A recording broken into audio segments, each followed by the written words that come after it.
They said Kairo disappeared that night, that the cameras lost him in the dark corridors of the Zenith, drifting out of sight during the chaos. But what no one knew was this. I was there. I saw the moment he slipped away from the spotlight, from his father's empire, from the world's unrelenting eyes.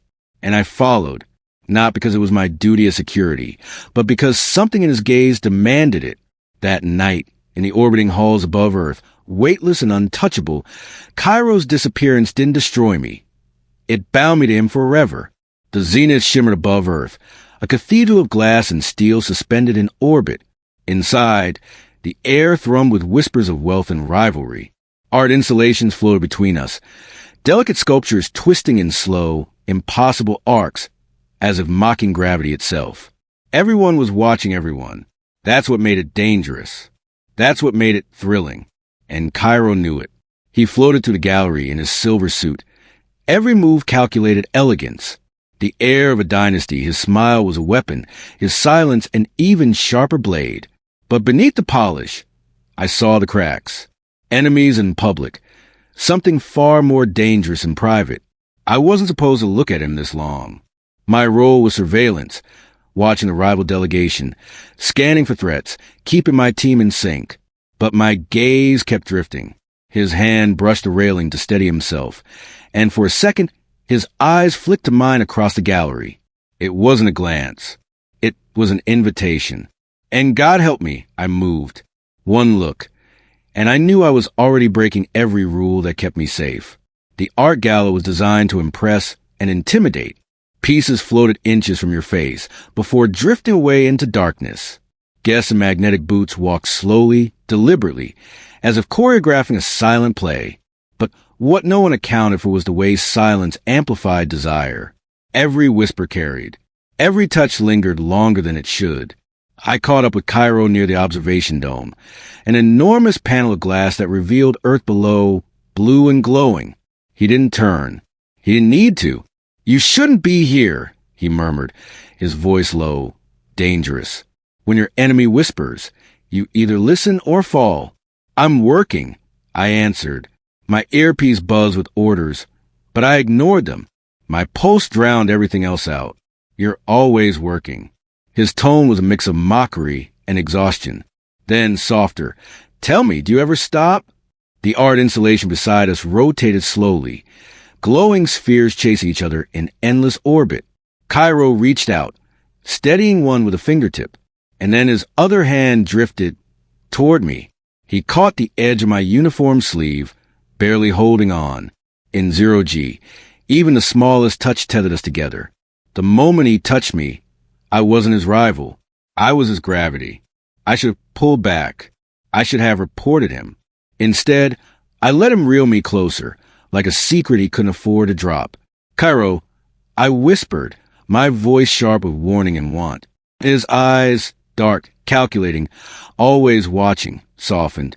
If I let go now, they'll never find me again, he said. Do you understand? I did. The world saw a corporate air. But in that moment, I saw a man on the edge, aching to fall. And I realized his disappearance might begin with me. A burst of chatter echoed from the far side of the gallery. Press drones hovered, capturing every face, every whisper. My instincts screamed to step away. But Kairo held firm, his hand sliding lower, brushing against my wrist. Every rule fractured. Every oath I swore cracked. He leaned closer, his breath almost brushing my ear. Meet me now, before they notice. My chest tightened. I should have walked away. I should have saved us both. Instead, I let him pull me into the shadowed corridor behind the gallery wall. That was the first step into the night he disappeared. And took me with him.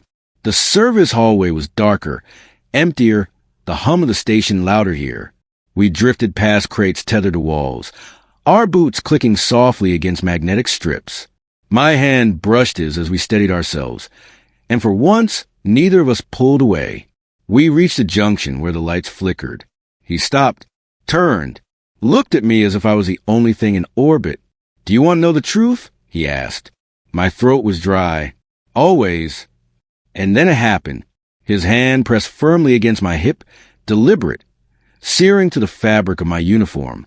In the weightlessness of space, his touch was the only anchor I had left.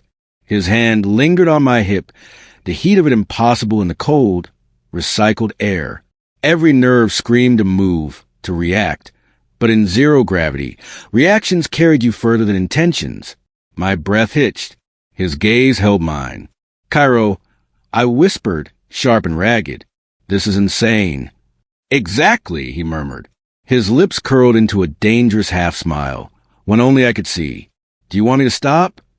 The words, weightless as the stars outside, anchor me harder than gravity ever could.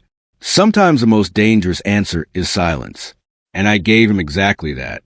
We floated closer, tethered by nothing but his hand. The faint glow from the viewport lit his jawline, sharp and determined. Earth curved in the distance, enormous and unreachable. For one suspended heartbeat, there was no rivalry, no dynasty, no war corporations. There was just him. Then his lips brushed mine. Not a kiss, not fully, but enough to ignite fire where there should have been none. And that was when the alarms blared.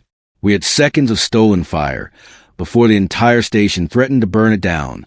The sudden noise jolted me back. My earpiece crackled with orders. Someone had noticed Kairo missing. My blood ran cold. "We have to go." I started, but he cut me off. "No, they'll find me, unless I vanish first." The conviction in his voice terrified me more than the alarms. His grip on my hip tightened, as if asking me silently to understand. "This is bigger than us," I hissed, scanning the corridor. "If you disappear, markets crash. Families break. Do you realize what's at stake?" His eyes burned. "Yes, and for once, I don't care." In that moment, Kairo wasn't just running from the world. He was running to me. We drifted through the maintenance corridor, ducking behind crates and flickering panels. Press drones zipped past the open ends, scanning for him. My comm screamed louder. "Find the air. Lock down all exits." But my boots didn't move where they told me. They moved where he did. The weight of my choice pressed harder than the void outside. Rivalries, corporations, duty. It all paled next to the silver glow of his suit in the shadows. "Why me?" I whispered, following him deeper into darkness. He glanced back, eyes sharp, voice low. "Because you're the only one who sees me." And for the first time, I wondered, had I been guarding him, or had he been choosing me? We reached the docking hatch. Unauthorized. Off limits. A single red light blinked above the panel. "This is how I disappear," Kairo said, fingers dancing over the controls. "One transport, hidden from every scanner.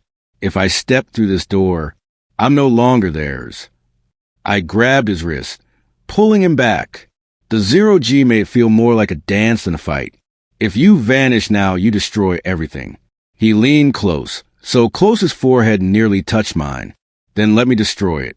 I'll build something new. With you." The galaxy had never felt so small, and his words had never felt so infinite. My pulse thundered. Every instinct screamed no. Every desire screamed yes. I thought of the eyes watching us in the gala, of the hands that would chain him back to a dynasty not his making. And then I thought of his lips brushing mine in the silence of orbit. The hatch hissed. The escape pod unlocked. One step forward, and he would be gone. "Come with me," Kairo whispered. His voice was a raw plea now, stripped of charm. "Disappear with me." The alarm screamed for him to stay. My heart screamed for me to go. The seconds stretched. I felt the weight of 1,000 consequences pressing down on me. Then I moved, not toward the pod, toward him.